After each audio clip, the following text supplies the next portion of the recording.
Nous avons des raisons de penser que l'incendie a été volontaire, pour tuer votre mère. Mais enfin, c'est ridicule. J'ai rien fait du On tout. peut faire ça gentiment ou avec des menottes. C'est à vous de non, choisir. non, écoutez-moi. Non, arrêtez, il a absolument rien fait, c'est moi.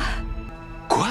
Un immeuble prend feu soudainement. Les pompiers arrivent en urgence sur les lieux pour les secours. Dans la panique, un petit garçon accourt, complètement affolé. Il affirme que toute sa famille est piégée dans la maison. Les pompiers rassurent immédiatement l'enfant et promettent de mettre tout le monde en sécurité. À ce moment-là, les parents du garçon arrivent aussi sur place. Ils informent les pompiers que la grand-mère est encore dans la maison. Boden ordonne aussitôt à l'équipe de secours de commencer les recherches. Après une fouille minutieuse, les pompiers trouvent enfin la vieille dame. Le feu continue de se propager. L'équipe fait venir rapidement une grande échelle pour évacuer la dame par la fenêtre. Kelly ne cesse de la rassurer pendant ce temps. Toujours voulu que ma fille épouse un pompier. Ouais. Mais au lieu de ça, elle a épousé un plombier.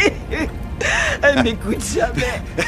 Une fois l'échelle en place, tout le monde réussit à la sauver. Mais ensuite Boden apporte une terrible nouvelle. Malgré les secours rapides, la vieille dame est décédée après avoir inhalé trop de fumée. Les pompiers sont profondément attristés. Kelly propose d'organiser une collecte de fonds pour cette famille et conduit personnellement son équipe leur rendre visite. Je lui avais dit de pas cuisiner quand elle était toute seule.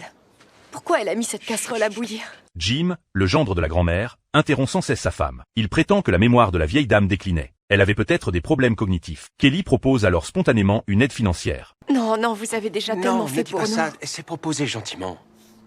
Jim accepte l'aide avec empressement. Cette réaction inhabituelle éveille les soupçons de Kelly. Il repense à toute l'opération de sauvetage. La vieille dame ne montrait aucun signe de confusion. Pour éclaircir ses doutes, Kelly retourne sur les lieux de l'incendie pour enquêter. Près du point de départ du feu, il découvre des casseroles, des rideaux et d'autres objets inflammables intentionnellement rassemblés. D'après les preuves sur place, il commence à soupçonner un incendie criminel. Jim devient le suspect numéro 1. Le lendemain, les enquêteurs découvrent un dépôt de 320 000 $ est soudainement apparu sur le compte de la vieille dame. Cela confirme les soupçons de Kelly. La police ouvre immédiatement une enquête. Vous auriez dû vous assurer que votre gamin était en sécurité avant d'allumer cette cuisinière. Quoi? Comment ça? Comment ça, la cuisinière? Il s'avère que pendant l'incendie, le petit garçon a failli se précipiter dans le bâtiment en flammes pour sauver quelqu'un. Ses parents n'en savaient rien. La police conclut à une négligence parentale et décide de placer l'enfant dans un foyer d'accueil. Kelly confronte ensuite Jim publiquement sur l'incendie criminel. Jim nie tout en bloc, au moment où la police s'apprête à l'emmener. Non, arrêtez, il a absolument rien fait, c'est moi. Quoi?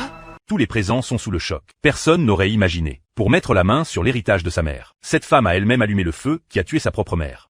Et avec cet argent, on aurait pu vivre mieux. Je l'ai fait pour Trevor. Oh